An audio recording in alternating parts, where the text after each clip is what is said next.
Bienvenue dans Élection de A à Z. Question claire, réponse claire. Bonjour Jacob Bounissat. Bonjour. Belle et heureuse année 2026. Merci. C'est un réel plaisir de vous retrouver pour cet épisode 3 de notre podcast. Merci infiniment et bien entendu à vous-même ainsi qu'à l'ensemble de nos abonnés. Je formule tous mes voeux, bien entendu, de santé, de prospérité, de plein succès justement dans les entreprises des uns et des autres. Question de bilan, Jacob Bounissat. Tradition oblige. Okay. Où en est le Congo aujourd'hui à l'entame de 2026 ? Quels souvenirs forts vous en marquez ? Alors, j'éviterai de parler des souvenirs personnels. Je préfère parler effectivement du Congo. C'est une question difficile. Cette année, donc 2026, ça sera 66 ans en tout. Ça fera 66 ans que le pays est indépendant. Donc la manœuvre est périlleuse. Donc j'essaierai effectivement en quelques dates, en quelques références de rappeler quelques éléments marquants. On ne pouvait pas mieux vous servir. J'entends. Et justement, à ce sujet, le professeur Charles-Zachary Boao, dans un autre contexte, à une autre époque, parlait de retour vers le passé. Donc je vais lui emprunter la formule et tenter en quelques dates, effectivement, d'indiquer ce qui, de mon point de vue, a participé à ce déterminisme tragique qui, aujourd'hui, explique l'état d'élitement dans lequel nous sommes. Allez-y. Alors, le Congo a connu une série de crises pluriannuelles qui expliquent pour partie, de mon point de vue, l'état de léthargie profonde caractéristique de ces 65-66 dernières années. Mais en même temps, on pourrait presque dire paradoxalement, sur la même période, le pays s'est considérablement enrichi. Nous sommes passés de quasiment 64 ans, 65 ans d'indépendance, d'un PIB de 130 millions de dollars pour à peu près 1 million d'habitants sous la présidence Youlou en 1960, pour aujourd'hui, en tout cas 14,2 milliards de dollars à peu près sous la présidence Sassou sur la période 2023-2024. Donc c'est dire à quel point effectivement il y a vraiment lieu de s'interroger sur la trajectoire qu'a pris le pays. Comment expliquez-vous ce paradoxe ? Oui, tout à fait. C'est vrai qu'il y a un paradoxe. Il y a comme un déterminisme tragique presque qui fait que le bilan soit négatif. Parce qu'effectivement, il y a une population relativement faible, 4,5 millions d'habitants, avec un PIB de 14,2 milliards de dollars, mais en même temps des populations qui sont structurellement pauvres. Et donc c'est ce que je vais essayer en quelques dates d'expliquer, si j'ose dire. Allez-y. Alors, 1960, consécration de l'indépendance, parce que si on ne parle pas de l'indépendance, on ne comprend pas la suite.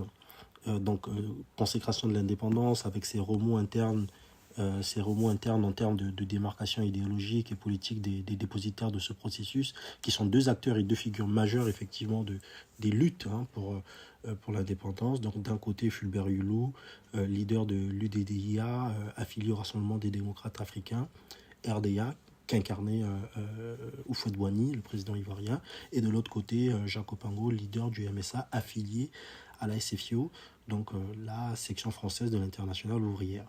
Donc ces démarcations ont cristallisé deux bords, deux camps politiques, la gauche et la droite, à la congolaise, entre guillemets, avec ces fractures politiques sous fond de division ethnique. Pour aller vite entre une approche socialiste et protectionniste incarnée par Jacques Opango et une ligne libérale portée par l'abbé Fulbert Youlou.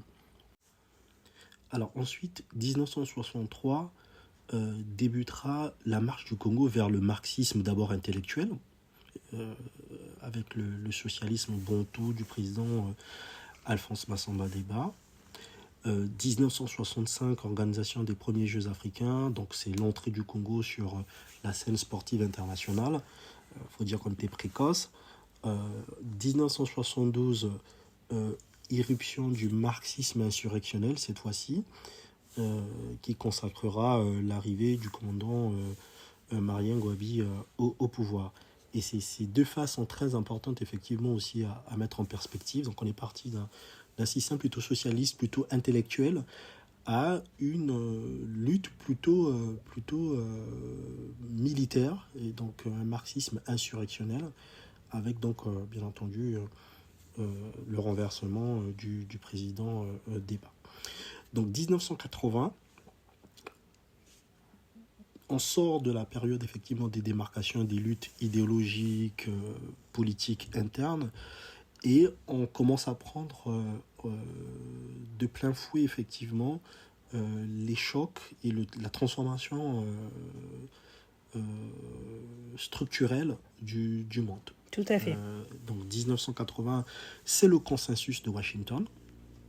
Donc au début des années 80, avec l'irruption de la Banque mondiale et du Fonds monétaire international dans la gestion macroéconomique des États, l'Afrique et donc le Congo entrent dans un nouveau cycle dit de désinflation compétitive, décidé par le consensus de Washington, qui est un corpus de mesures libérales édictées par John Williamson. L'inspirateur des 10 commandements. L'inspirateur des 10 commandements, effectivement, du néolibéralisme, résumé par le triptyque stabilisation, libéralisation, privatisation. Donc concernant les moyens de relancer les économies des pays pauvres et surendettés. Donc ce consensus de Washington se traduira pour le Congo et les autres pays africains dans les fondamentaux macroéconomiques qui étaient mal orientés par la mise en œuvre de l'ajustement dit réel. Donc compression de la fonction publique, baisse des salaires, les processus de libéralisation et de privatisation. Donc c'est une potion amère, donc particulièrement douloureuse, notamment pour le monde du travail.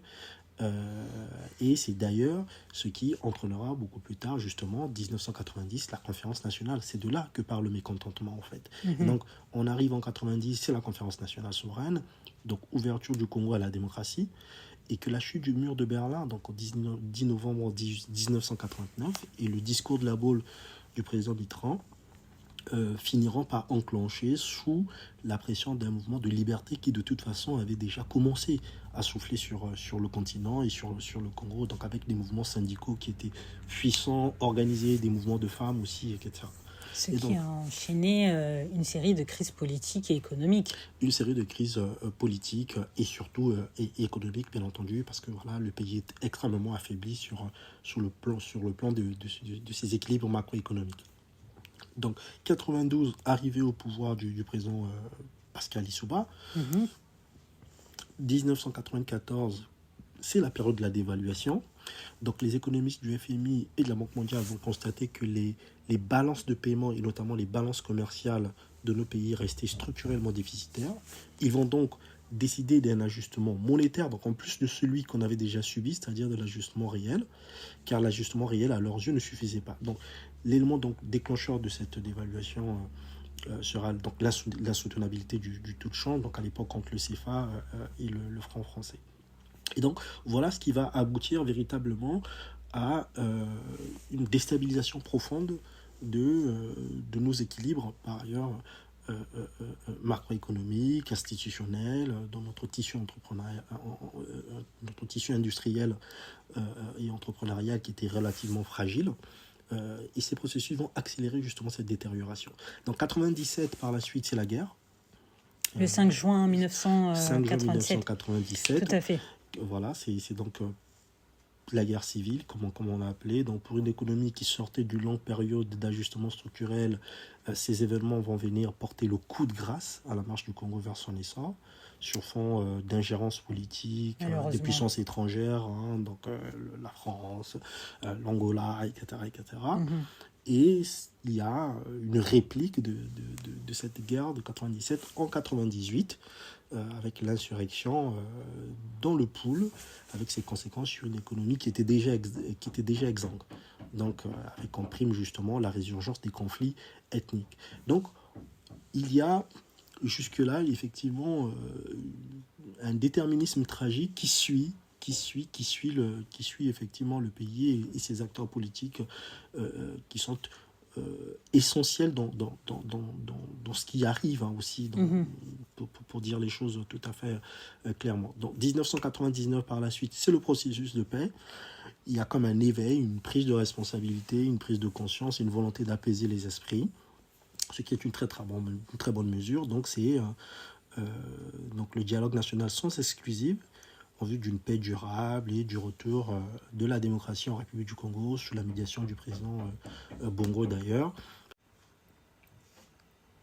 Donc ça c'était pour les 30 premières années du bilan, justement 1960 à la fin des années 90, ce déterminisme tragique que nous avons décrit, ces conflits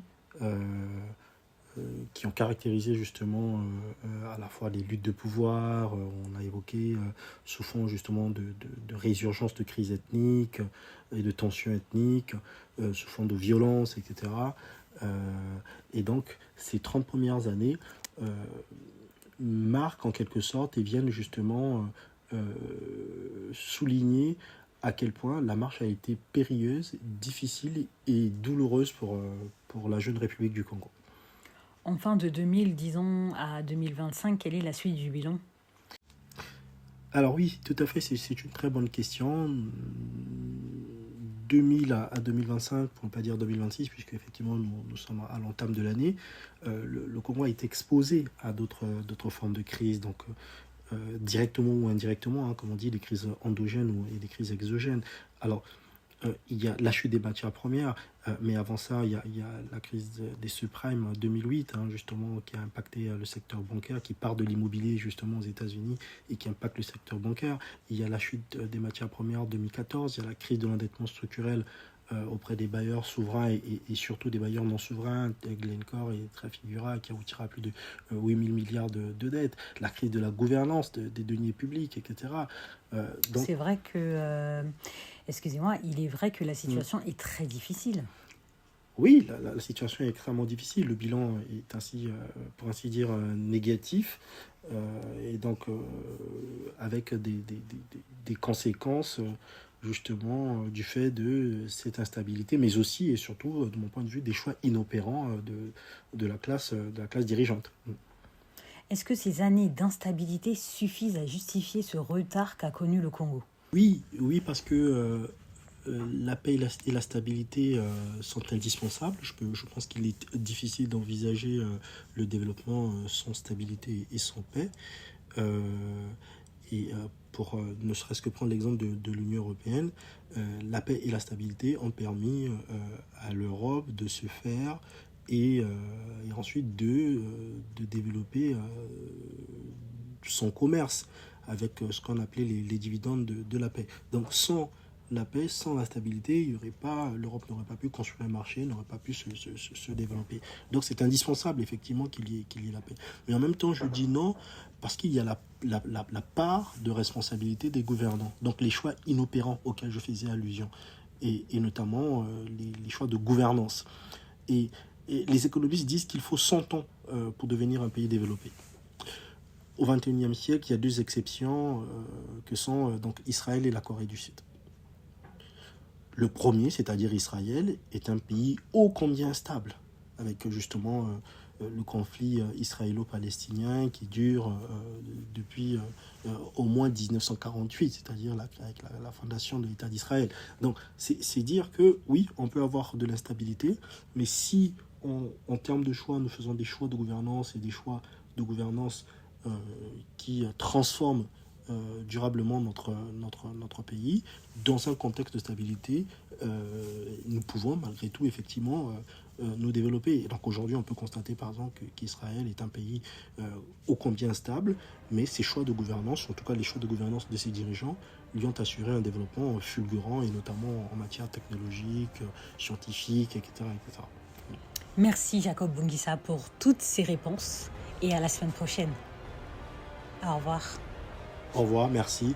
J'en profite justement pour souhaiter bonne chance à tous les candidats déclarés à l'élection présidentielle. Le pays a besoin d'hommes et peut-être de femmes à la hauteur de ses aspirations et des aspirations de notre peuple. Donc bon courage à tous les candidats déclarés à cette échéance. Effectivement. Bon courage à eux. Au revoir.